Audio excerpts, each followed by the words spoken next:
il se calait là ou pas, non?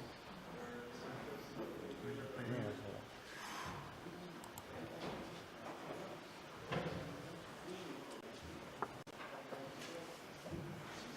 On va faire combien là au truc?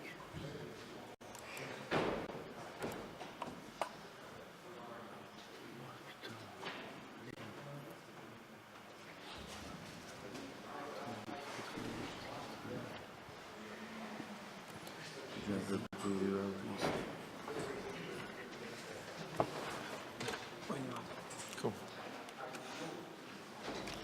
Hi guys. We're kind of running late, so if you didn't come to see me, you're going to have to sit through my thing anyway. So my name's Chris, I'm from Clearmatics. I'm here to talk about interoperability, kind of blockchain interoperability, but more generally how we can kind of achieve more platform agnostic interconnection of systems. So first the boring part, who's Clearmatics? We're a blockchain R&D company based in London, and we have a lot of research going on in many of the main areas of blockchain, so consensus, privacy, interoperability, economics, so incentives, and some governance and identity stuff. One of our main kind of developments is our own Ethereum client, so it's a fork of Go Ethereum. We've made some modifications to make it suitable for our needs, but it's designed to be kind of a platform to allow the construction of commercial networks. And one of the main projects that we're building using our client is the utility settlement coin, which is a very ambitious project. We're working with 17 banks in our consortium, and we're trying to collateralize central bank money on a blockchain. And so in the regulated context, a lot of the focal areas are very important to us, and the way that we design those for our use cases is very important. But the idea is, what's the vision? So why are we doing all this? So most of the work that we do is to get to the Web3 vision. So like a vision of peer-to-peer internet infrastructure, decentralized, everyone's vision, right? And we do that kind of via our initial project, the USC project, which is trying to disintermediate a lot of the centralized components of the way that financial markets work nowadays, which is the first step that we believe to be towards that decentralized peer-to-peer ecosystem. So to an interconnected future. So what we see in the future is actually a network of networks, a decentralized network of decentralized networks, each of which carry out their own function. Corporations can set up a network, or you guys as a community can set up a network for certain use cases and certain purposes. And with these scattered networks, they may be brought up, they may be disparate, they may be implemented differently, speak different languages, but all we want really is an interconnected future where all these systems can be in harmony, talk to each other, interact as you might need them to be. So in a global decentralized future, how can we build and facilitate all these disparate systems to talk to each other and interact without being siloed as they are today? So another interoperability project, right? Why another one? So I'll talk a bit about where interop has come from and where we want it to go. A lot of conversations traditionally have talked about atomic swaps, the idea of just transferring value or token ownership between different chains. That to us is not what interoperability is, because that only restricts one use case. You can only transfer token value. Same with portable tokens. So the idea is being, okay, the complexity of atomic swaps via, let's say, hash time locks, which are a use case specific mechanism, let's get rid of that and port a token to another chain, and then you can do the same things natively on that chain. That to us kind of fulfills the same thing. It's just another value transfer. So there are projects that try to tackle it from a protocol level in a more generalized way, like Cosmos, Polkadot, you've probably heard them. And they're quite good, but a problem with us is that the opinionated nature of that protocol and the kind of centralization of the way that that protocol gets upgraded means that it restricts the use cases that you could possibly use it for. So for us, high value, low volume trades wouldn't work on that, mainly because one, you have token-backed incentives to secure the network, which restrict the upper limit of the value you can transact. And secondly, you have kind of subcommittees that decide how that protocol changes and gets upgraded. And that's very centralizing. We don't like that at all. And the goal is we want generalized interoperability. And what is generalized interoperability? So the idea of being natively on one system, how can you interact with another one as if it was on your own, seamlessly? So you as a user could not tell whether or not you are executing a transaction across chain or within your own chain. Generalized interoperability, allowing you to leverage all parts of any system you're trying to connect and perform transactions and state transitions natively without having to deal with the complexities of interoperating between systems. And we think the current climate hasn't really tackled the goal of generalized interoperability well enough to fulfill the vision of an interconnected future. So ION is our approach for trying to make that more open and more agnostic.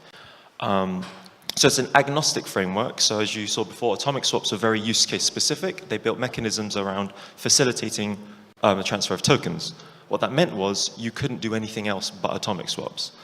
So we're use case agnostic because we want to allow developers to develop any cross-chain application they may want to.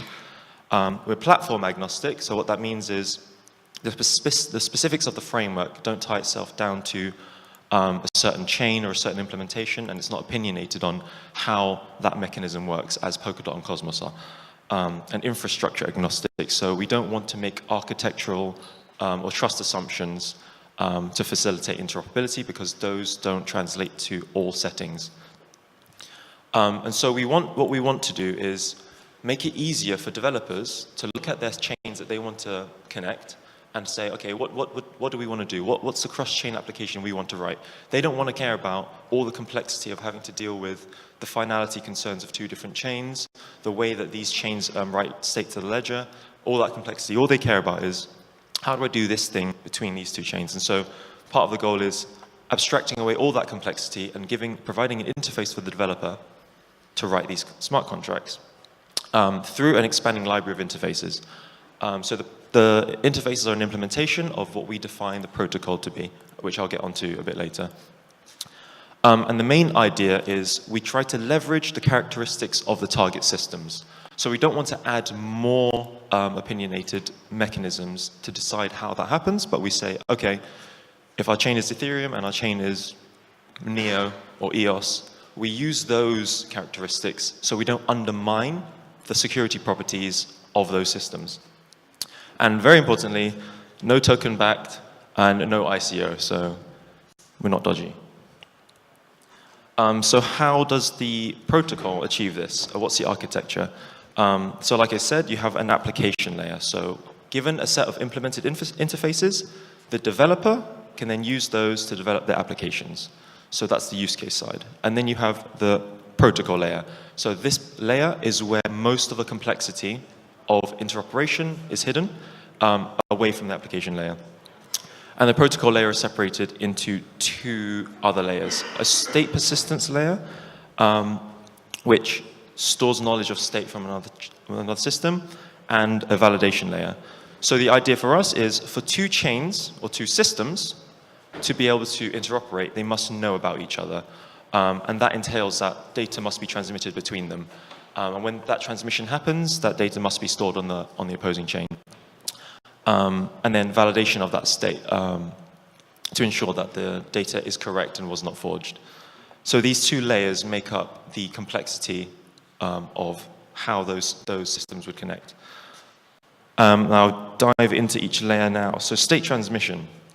So like I said, two chains can only know about each other if you can submit data between them. So if you do have two chains, the way that you would do that is obviously each chain may be completely different. It could be Ethereum and a completely different chain, or it could be two Ethereum chains. And the way you connect that is by constructing a block in a format and submitting that as a state transition transaction onto the other chain. What that does is it allows your target chain the entire history, to some extent, of the other chain, which allows you to verify a transaction on another chain and data and execute a transaction on your destination chain dependent on that. What that allows is that generalized interoperability. Now you have access to the state transitions and the data from another ledger, and with that, you can leverage to create transactions that are dependent on data from another chain. So if you want to verify that Bob did pay you on chain B, you get that transaction over, you verify those, the transaction metadata to ensure that he did do that. Or if you're interoperating with another chain that doesn't do things like Ethereum, maybe like Hyperledger Fabric, the way that they write state to the ledger is different. But what you can do is leverage that state and say, okay, what's the data here? And I'll use that on my Ethereum chain to execute a transaction. So that allows you a very open set of, I guess, hooks that you can use to develop your applications on. And this doesn't undermine the properties of the system, because you can leverage data from another chain just how you would if you were natively on that chain. This layer is the layer that the application developers would interact with. So application developers would say, would query state from another chain after it's been persisted, and then use that state stored at this layer to then execute their transactions. But validation. So when state is submitted, it has to be validated. Otherwise, you can forge block data and maliciously prove that you had sent funds that you never sent on another chain to try and cheat Bob. How does it work? So this is kind of the core part of what makes the protocol secure. The validation layer checks and verifies the consensus result of your target chain. So when blocks are mined and written, depending on the consensus algorithm used to reach that state, you have to then verify again the algorithm that did that. And so what you're ensuring is that blocks are transmitted definitely were constructed and mined before you can submit it. So let's say for a proof of authority chain or a BFT chain where you have validators that sign off each block, when that data comes over for submission on your destination chain, you can check the signatures against the block to ensure that the block was actually mined and validated by the validators that you purported. What that does is it guarantees the correctness of the data being transmitted. What the validation layer also does, it becomes the teller of finality. So as soon as data comes in and it's submitted for persistence, it's available for use by application developers for transactions. What that means is only state that is validated to be final, should be passed down to your storage layer. This prevents kind of probabilistic finality problems where you might have orphan chains or forking, and kind of executing a state transition on an orphan chain would cause problems. So ensuring that your validation has some guarantees of finality means that you don't run into those issues. Once again, it's leveraging the characteristics of your two chains, and it doesn't make any assumptions on mechanisms that could undermine the security properties of either chain. So what have we implemented so far? So cool name, Ionosphere. That's just a name we give kind of the library of all implementations under the Ion protocol. So currently we've implemented an Ethereum interoperability with a few different consensus mechanisms. We've done Clique Proof of Authority, Istanbul BFT. You're probably thinking, okay, so how can I fit this into main chain? Proof of work is a bit of a hard one because it's proof of work.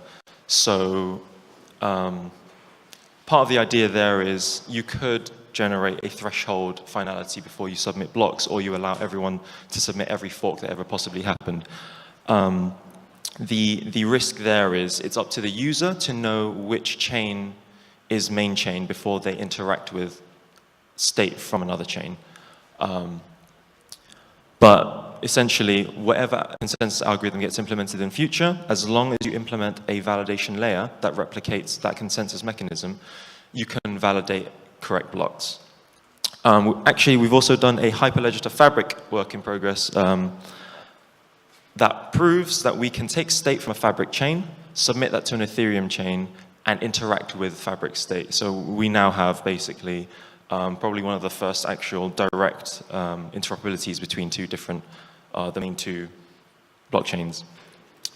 And we have a few other kind of implementations. So Transact Ion is the base PvP atomic swap use case built on top of the Ion protocol repository there. Simple Shares is a basic Fabric network that you can set up that does a share issuance and trading, which allows you to execute a trade of a share and then settle that on an Ethereum side, so the payment leg being on the Ethereum chain. And actually, a couple of weeks back, we did a hackathon with Ion, and a lot of the attendees did some great work. So Adhara modeled an FX swap between two Ethereum public chains, so between Rinkeby and actually our alternative network, sorry. Santander did really good work. They did debt issuance flow, so issued debt between a Fabric chain and Ethereum chain. So they issue a debt on the Fabric side and try to do something with it on the Ethereum side. And Web3 Labs, who I think are here somewhere, tried to do private calculation of LIBOR rates and to publish it on a public chain for then use on a separate private chain via the verifiability of the state transmissions. So I honestly, that's what we've got implemented. So if you guys kind of want to see what it's about, get involved, possibly contribute, there's a lot of implementation that needs to be done for every context that Ion could be used for. So currently, these are the implementations, but the idea is implementing the protocol for what you could envisage as your two connections between the systems that you care about with the consensuses that you may use will widen the set of libraries that could make it a bit more universally interoperable. So what can you build, right? So as I spoke about the proof of work validation layer, that's quite finicky and it's really dependent on your tolerance for finality. Possibly at some point when Ethereum 2.0 comes out, we can build proof of stake validation layers. And then applications, what can you build on top of these systems? So a DEX, but a cross-chain DEX. So maybe you have tokens sitting on different chains. You can swap them between each other. Atomic swaps, obviously, the classic, or just arbitrary data transfer. A lot of value nowadays is just data, whether or not you can prove something. Arbitrary data transfer is probably the ultimate one. And the way you do that between multiple different chains is up to you. Obligatory, we're hiring. And I guess find us online. We're open source, so a lot of the implementation stuff is open source. We've got a white paper coming up that should detail a lot of the specs of the framework and the vision. So if you guys want to have a look, we've got some articles on it on Medium too. And if you are contributing or you want to see what it's about and you're having issues, throw some questions on Gitter. Or you can ask me questions now. Thank you very much.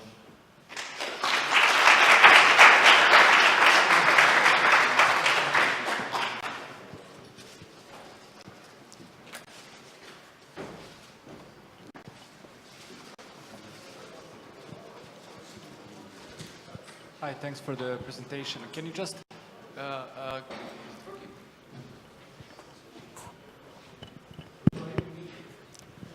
Got to put it in your face. Yeah, thanks for the presentation.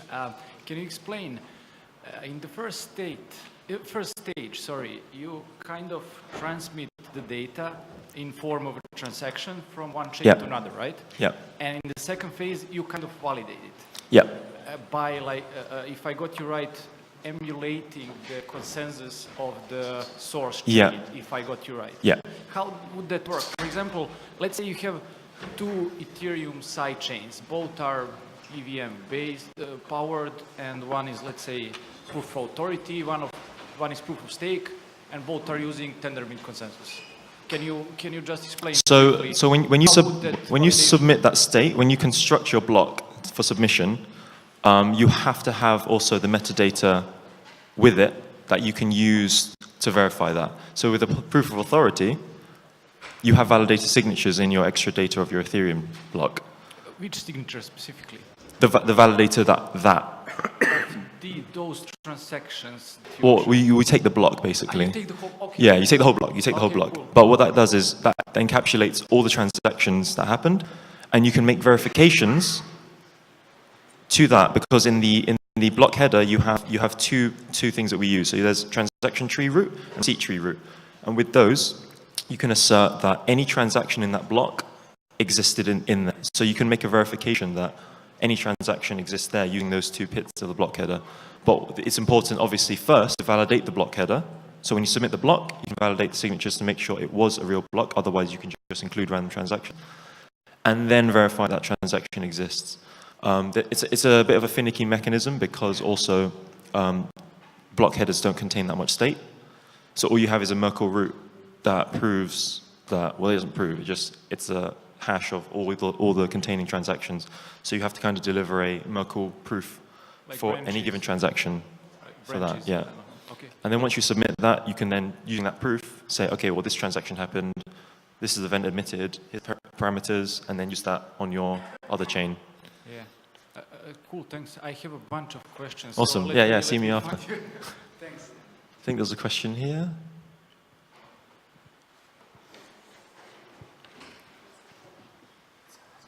Okay. Last question, sorry. Yes, so I was wondering if you have interoperability between two chains, A and B, and then between B and C. Do you have transitivity and can interact between A and C? Or what would you need to make it easier? Because, for example, do you need self-describing data that can be read by any chain you have? If you have a standard describing how your data can be read, Yeah. can any chain you have an implementation for can read this data? Yeah, so that's a good question. And the idea is that if you have A, B, C, A can talk to B, A can talk to C, or B can talk to C. So kind of the routes that you take is dependent because that bilateral connection is very specific because of the way that data needs to get transmitted and translated.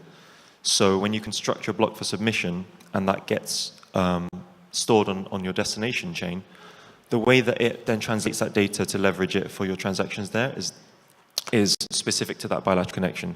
So you have A, B, C, and they're all different systems. A and B would connect differently. A and C would connect differently. B and C would connect differently.